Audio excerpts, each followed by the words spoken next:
Hi, my name is Steve Toth, Content Marketing Manager at TechWyse, and welcome to the Wise in 5.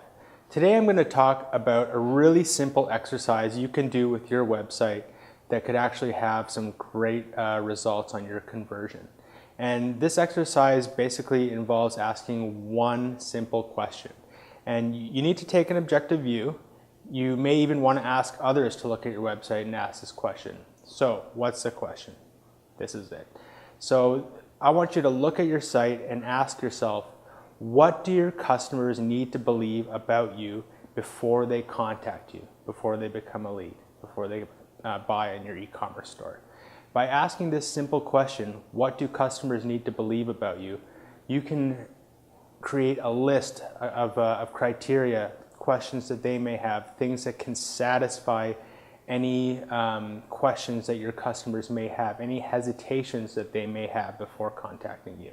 So I'm going to go through an example. I won't mention the site, but here are some questions that we, looking at one of our clients' websites, asked these questions and came up with some solutions on how to fix it. So we might want to say, as a customer, how long has this company been in business? Are they established? If I contact them and give them an order, like I want to buy something from them, are they going to follow through? Have they done this before? So ways you can satisfy that. Maybe putting like a little established in 2001, whichever year you were established. A little page on your, maybe build out the content from your About Us page. Talk a bit more about your history.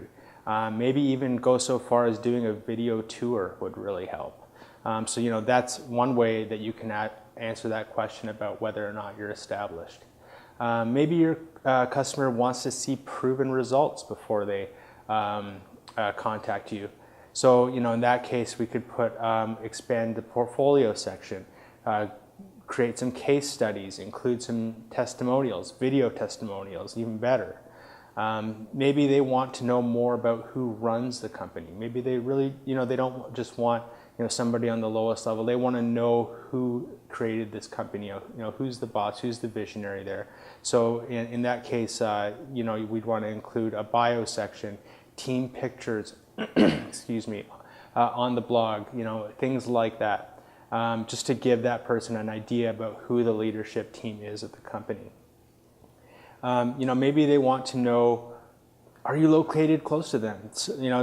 That may not be obvious right off the bat. So something like a location page saying you served Toronto, Greater Toronto area, some cities around Toronto, maybe Markham, Burlington, Mississauga. My apologies if you don't know where those are. Those are right near Toronto. So some location pages talking about how you service those areas and that you've done business in those areas.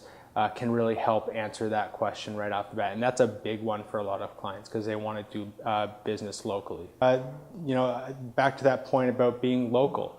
They want to do business with, in our case, we're from Canada, so there's a lot of people who'd want to do business with a Canadian company. And I'm sure there exist people in the States who only want to do business with American companies.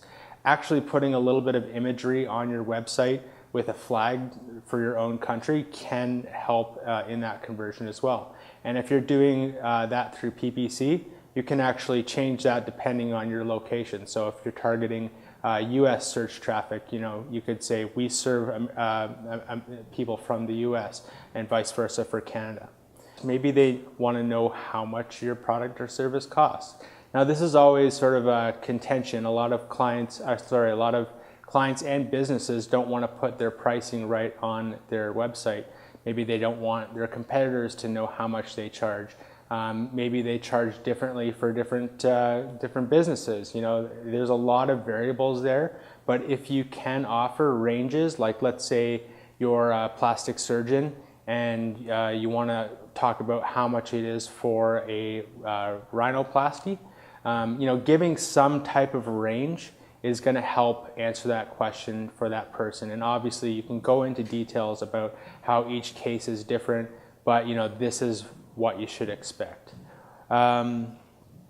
Maybe you're a design related website and you're producing let's say office interiors for somebody, or you design websites. Well, make sure your website is well designed. That's just a no-brainer. So let's say they want to make sure that they get the utmost professional service, that let's say they're a private school and they are entrusting you to, let's say, build a website for them. Make sure your website has perfect grammar, just really articulate, succinct, compelling. All these things will reflect on the type of business that you do for them. So make sure you're doing it for yourself too.